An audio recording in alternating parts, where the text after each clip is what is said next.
जिले के बैकुंठपुर विधानसभा के मड़वा सरकारी विद्यालय में एक छात्रा ने भीमराव अंबेडकर की तस्वीर लगाई तो उस छात्रा की शिक्षक व बच्चों के द्वारा बेरहमी से पिटाई की गई है।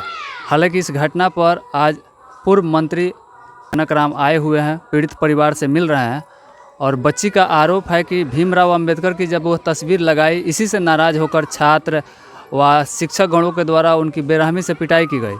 आप क्या कहेंगे? पीड़ित परिवार से मिलने भी आए हुए हैं। वो चांदनी एक छात्रा है जो बंगरा स्कूल में पढ़ती है और कहीं से जानकारी मुझे मिली कि स्कूल में 2-3-4 सहेली कहिए स्कूल का छात्रा कहिए आपसी वार्तालाप हुआ। उसी वार्तालाप में बाबा साहब अम्बेडकर जी की तस्वीर को घर से बच्ची लेकर के गई थी शिक्षक दिवस के अवसर पे। वो लगाने के एवज में बच्चे लोगों में तू में हुआ और तू में होने के बाद उससे मारपीट में बदलाव आ गया है। तो मुझे लगता है कि आपसी सामंजस्य न होने के कारण और बातें तो आ रही है कि प्रधानाचार्य दोनों बच्चियों को समझाना चाहिए, न समझा करके कहीं न कहीं मारपीट करने में उनका आ रहा है कि और प्रेरित कर दिए हैं। ये दुखद बात है। बाबा साहब अम्बेडकर जी सभी समाज के, सभी धर्म के, सभी मजहब के लिए समतामूलक समाज का निर्माण करने के लिए उन्होंने, बाबा साहब अम्बेडकर जी किसी जाति धर्म मजहब के नहीं थे। एक भारत का और एशिया महादेश का प्रथम वो बड़े विद्वान थे। उनकी विद्वता को पूरी दुनिया में आज डंका बज रही है। तब मुझे लगता है कि नासमझ लोग, अज्ञानी लोग इस तरह प्रधानाध्यापक कैसे ना समझ हो? ये दोनों लोग के एक पक्षीय बात सुन करके या किसी आरोप तय कर देना ये निराधार गलत होगा। मुझे लगता है कि प्रशासनिक अधिकारी और वहाँ के जितने शिक्षकगण होंगे, प्रधानाचार्य होंगे, अब 1 क्लास से लेकर के और 7 क्लास तक उसी स्कूल में बच्ची पढ़ रही है। सभी समुदाय के बच्चे हैं, पिछड़ा समाज के, ओबीसी का, ईबीसी का, शेड्यूल्ड कास्ट का, वही प्रधानाचार्य। तो 1 क्लास से लेकर 7 क्लास तक बच्चियाँ गई। इस तरह का कोई भेदभाव देखने को नहीं मिला।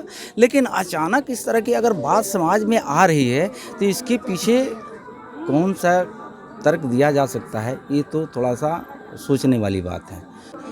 तो चोट लगी है तो उसका इलाज पहले हो रहा है।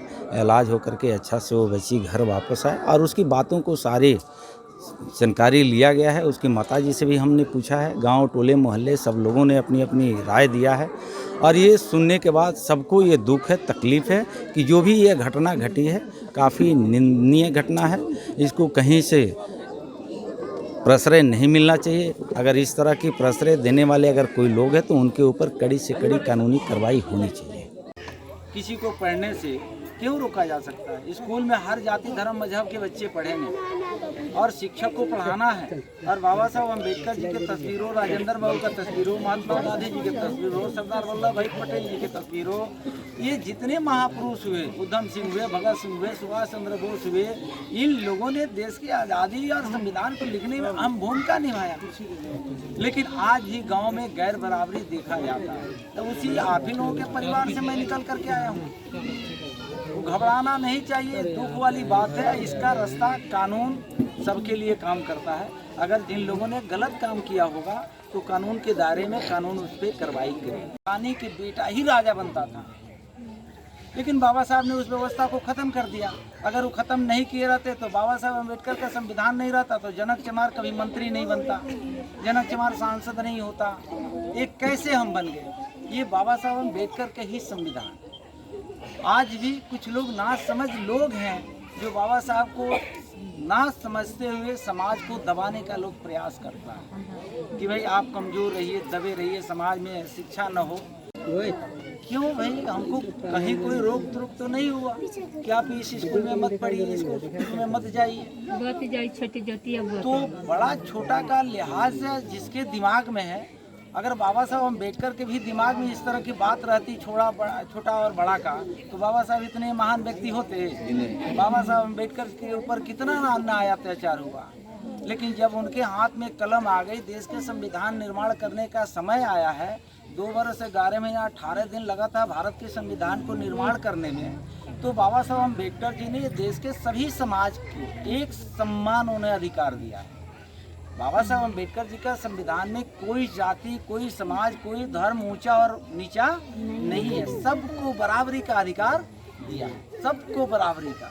सबको पढ़ने लिखने का, नौकरी करने का, जमीन जायदाद रखने का, अच्छे घर में रहने का, अच्छे कपड़ा पहनने का, अच्छे व्यवस्था में रहने का, हर समाज को, हर जाति धर्म मजहब को के लिए लोग कह देता है। स्कूल किसी जाति का नहीं होता है, ये किसी भी, अब आप लोगों को लगता है कि मेरा नाम जनक चमार है और जब दोनों बच्चे अगर आपस में झगड़ा किए, हम तभी आगे बढ़ेंगे जब हमारे घरों में शिक्षा हो। अगर हमारे घर में शिक्षा नहीं होगा तो हम आगे नहीं बढ़ पाएंगे। तो शिक्षा के लिए जब हम आगे बढ़ते हैं तो बहुत तरह की अवरुद्धें आएगी, रोकने का प्रयास किया जाएगा, लोग मारते भी हैं, जैसे बाबा साहब के साथ भी हुआ था। पूर्व मंत्री ने कहा कि इससे विचलित नहीं होना है और शिक्षा पर विशेष ध्यान देना है।